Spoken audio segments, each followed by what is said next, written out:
पलामू में द भारत मित्र की खबर का बड़ा असर हुआ है। असर यह है कि हमने दिखाया था कि तरहसी प्राथमिक स्वास्थ्य केंद्र में किस तरह बंध्याकरण ऑपरेशन के नाम पर बड़ा खेल चल रहा है।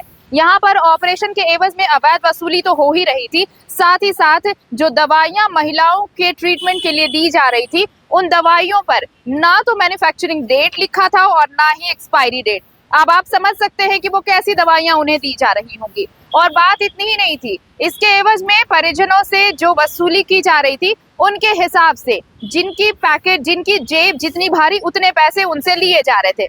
इसके साथ ही पैसों के घालमेल और इसमें धांधली को लेकर ये भी खबर सामने आई कि जो तरहसी स्वास्थ्य केंद्र का फार्मासिस्ट था, उसे किसी दूसरे जगह भेज दिया गया और अपने लोगों को चुनकर, जो ये रसियन हेल्थ केयर है, उसने अपने लोग को यहाँ पर, अपने रिश्तेदारों को यहाँ पर बिठाया।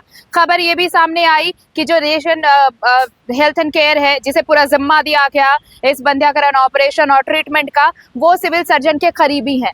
लेकिन अब ये जब पूरा मामला सामने आया, हमने जब ये खबर प्रमुखता से दिखाई, उसके बाद सिविल सर्जन खुद पहुंचे जांच करने।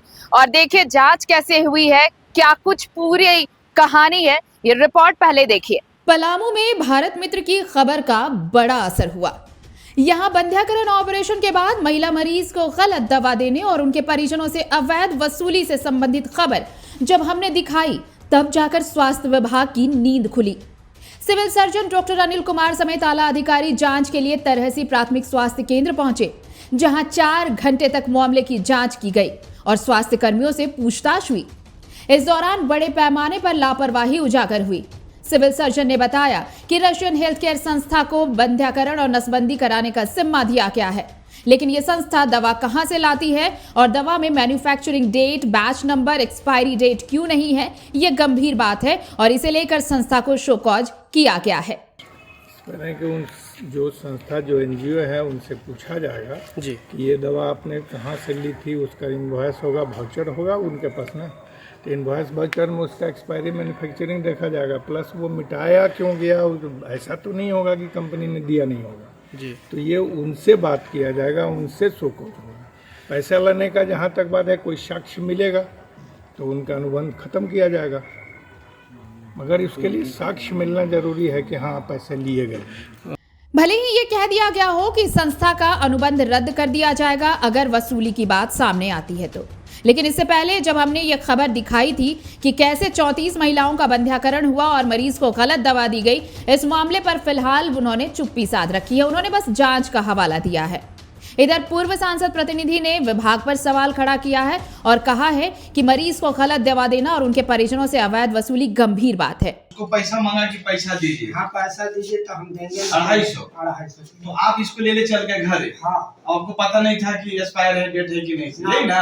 हाँ पता। अच्छा आप आगे अच्छा किए।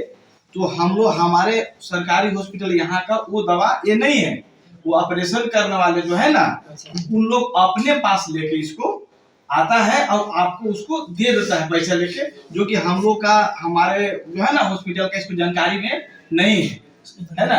उसके बदले में हम आपको यहाँ से मानवता के आधार पर आपको दिया जा रहा है। हालांकि उन्होंने ये भी आरोप लगाया कि सिविल सर्जन संस्था को बचाने की कोशिश कर रहे हैं। इधर पलामू उपायुक्त शशि रंजन ने मामले को गंभीरता से लिया है और कहा है कि जांच कर दोषियों पर कार्रवाई होगी। उसमें सर यह दिक्कत हुआ कि जो उसको जो है से दवा लाए, दवा जैसे चलाए और इसके बाद सुई पर दिवा रहे हैं, तो सुई वाला जैसे प्राइवेट डॉक्टर बोला कि जैसे नहीं है, जैसे इसका डेट नहीं है, जो एक्सपायरी डेट है सर, हाँ जैसे इसको कोई डेट नहीं है, हम जैसे लिपा पोता हुआ इसको जैसे हम नहीं देंगे। तो हम हॉस्पिटल के पास पहुँचे। कब गए हॉस्पिटल? हॉस्पिटल में हम कल गए हैं। कल? हाँ सर कल गए हैं, मंगलवार को। हाँ तो क्या हुआ, हो गए तो फिर वहाँ पर गए तो देखिए सब दवा जैसे चेक करें, सीसी क्या बोलता है सुई के, कहें कि तो डेट नहीं है। अच्छा। हम इसको जैसे ले जा मैन्युफैक्चरिंग डेट और एक्सपायरी डेट नहीं था, तो इसलिए जो सो कहें कि जो है से इसको रख दीजिए, हम जो है से दे रहे हैं अपना तरफ से और इसमें पैसा भी लगा हुआ है। हमने बोला कि हाँ 250 रुपया लगा हुआ है, तो एक्सपायरी उसको में डेट नहीं था, वो अपना तरफ से फिर जैसे डॉक्टर साहब दिए दवा, वो ला करके हम प्राइवेट डॉक्टर के दिखाए तो कहा कि हाँ ये ठीक है। तो कौन दवा दिए फिर? सरकारी हॉस्पिटल गए थे क्या? हाँ वहीं से दवा मिला आपको फिर हाँ, वहीं से दोबारा? मिला। तो जब दवा वापस किए, कौन लिए दवा? दवा वहीं हॉस्पिटल में रखे हैं। हॉस्पिटल में रखे हैं? हाँ। मतलब बहरहाल civil surgeon doctor Anil Kumar की देखरेख में बंध्याकरण और नसबंदी संबंधित जो काम चल रहे थे उसे पलामू में 3 संस्थाओं द्वारा किया जा रहा है, लेकिन रशियन हेल्थ केयर करीबी बताया जा रहा है सिविल सर्जन का। और अब ये भी बातें सामने आई हैं कि इसी रिश्तेदारी में बड़े पैमाने पर कमीशन का खेल भी चल रहा है। अब देखना दिलचस्प होगा कि क्या रशियन हेल्थ केयर पर कार्रवाई होती है या नहीं। द भारत मित्र के लिए पलामू से चंद्रदेव प्रजापति की रिपोर्ट।